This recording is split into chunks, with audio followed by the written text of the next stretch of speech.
Hi, it's me again with CorelDraw Tips and Tricks. Somebody sent me this file and asked if I could help trying to draw it. It's a pretty I've done it in all one color, kind of. They're not touching. I can make them touch or actually be behind them.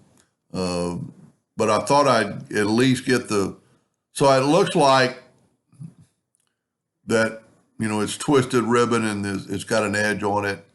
It's got some shadowing. And that's a little difficult.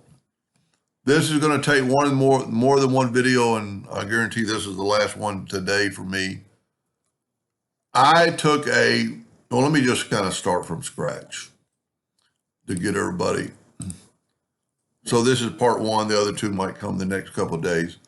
We've got some winter weather coming, and I'll have more time on the inside. So I'm going to take a 2-point line. And then I'm going to take another 2-point. And what I'm doing, I'm hitting P on my keyboard. Put it in center page. I'm going to go ahead and delete this line, and this line, and this line, and this line, and this line. Well, I didn't even mean to delete that line. I should have deleted this line first. I just want that line. I could do it with both sides of the line, but there are 17 of these.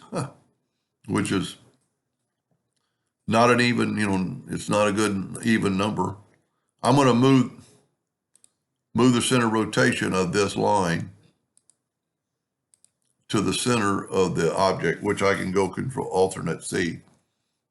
It should work. See what you think you got the circle. Maybe it doesn't work on this line. So it did. So you could have moved it down there. Now let's open up the go to Windows, Dockers, Transform or Transformation. How did I come up with 21.76 or 21.176? All you have to, and I need 17 of them. So you change that number first to 16 because you've already got one.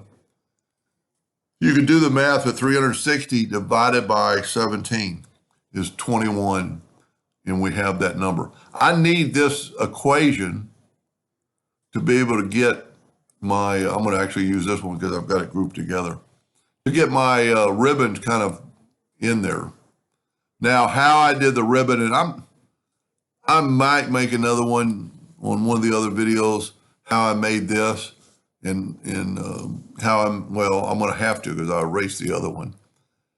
I want to basically bring in this ribbon.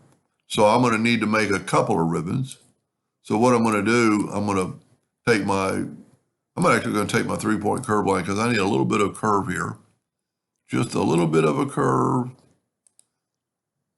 A little bit of a curve.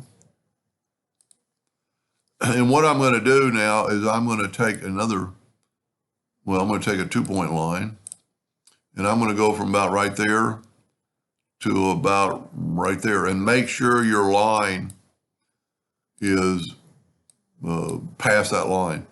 Then take your Smart Fill tool, and what we're going to do, the Smart Fill makes a new object. Now I'm going to nudge that over. I'm going to left click, right click, and I am going to delete this other line because I want my new line, when it gets thinner, to be through there. And I'm not going to take a lot of time, but I just grabbed some nodes and started bringing them in. And some of these I would just hit delete and delete them. And then you can bring your tool in a little bit. I'd delete that node, bring this one in a little bit. And this is one good way you could use the nudge factor on the shape tool. And let's just bring this one in a little bit more. And what I meant by that, you could actually nudge stuff over with the shape tool. Like, let's just remember that our nudge is on 3 inches because we need to put that back, 0.01. If I take the shape tool and grab that node, I can nudge it over just a slight amount. It barely moved, but it did. I need to smooth this out. And maybe let's take away that node and see what happens. so you can always get your handles. All I'm trying to do is make a thinner line. Now I'm going to nudge it. I'm going to change my, without moving it, I change my nudge factor to 3. And I'm going to put it there. Now I'm a little bit not very attractive curve there. And the first way I tried to do it, I tried to make 2 lines, and you cannot get shadows, or I cannot get shadows on both sides of the of one color. So what we're going to do, you know what? This is a line now. We can just take it away, and I can bring this line. I just want to bring it up here, but I don't want to go past it. And you can actually go past it. You could actually do this to get them kind of together. That might be the smartest thing to do. Let's get rid of that line now. And then just delete this line.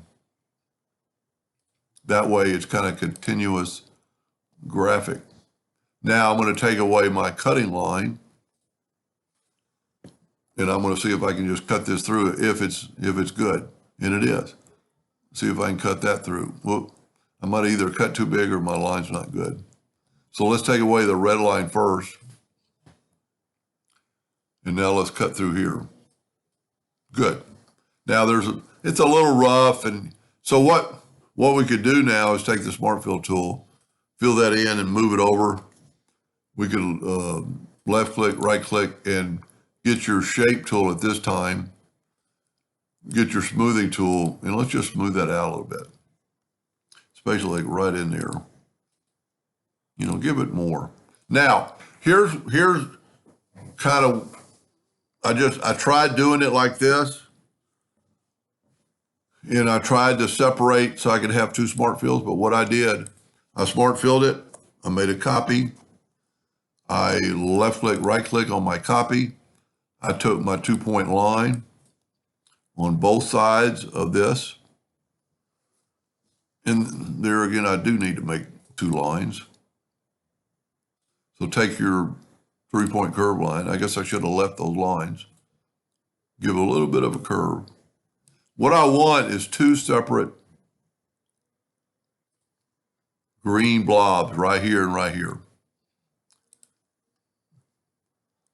Well, I must have taken away my green color from the other one.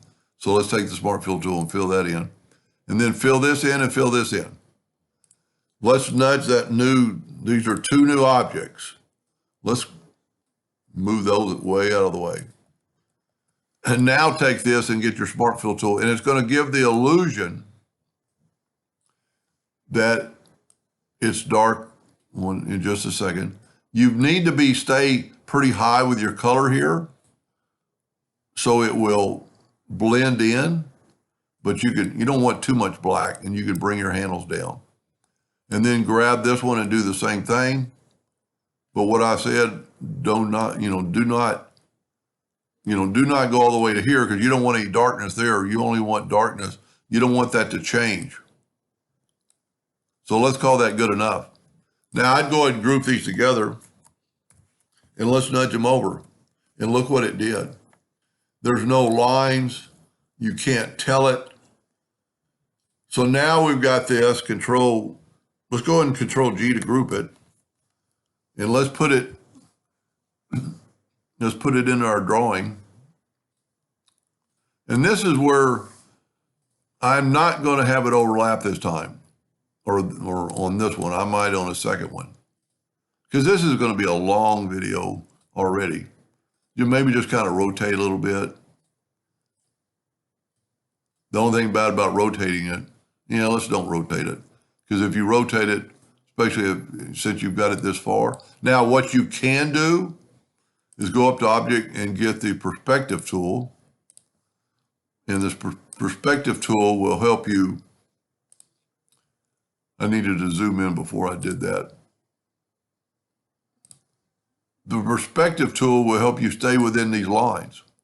And since it's smaller on that end anyway, we want it inside there, but we want it pretty close on the outside.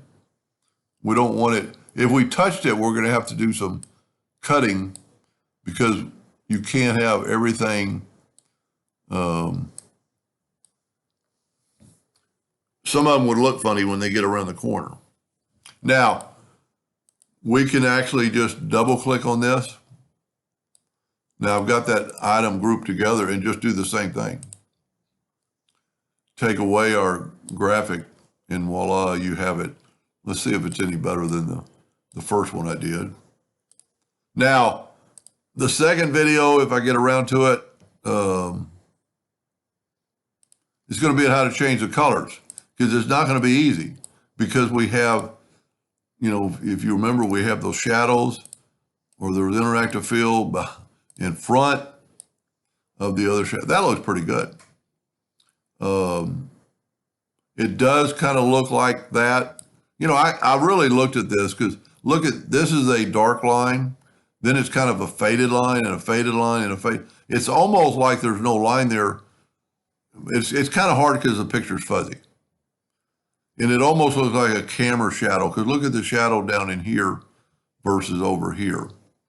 So this might be the way to do it. And I hope this person helped out a little bit, or I helped that person out a little bit. And hopefully in the next couple of days, probably tomorrow, I'll be able to make number 2. Woo! So don't feel bad. That was a hard one. Thank you for watching.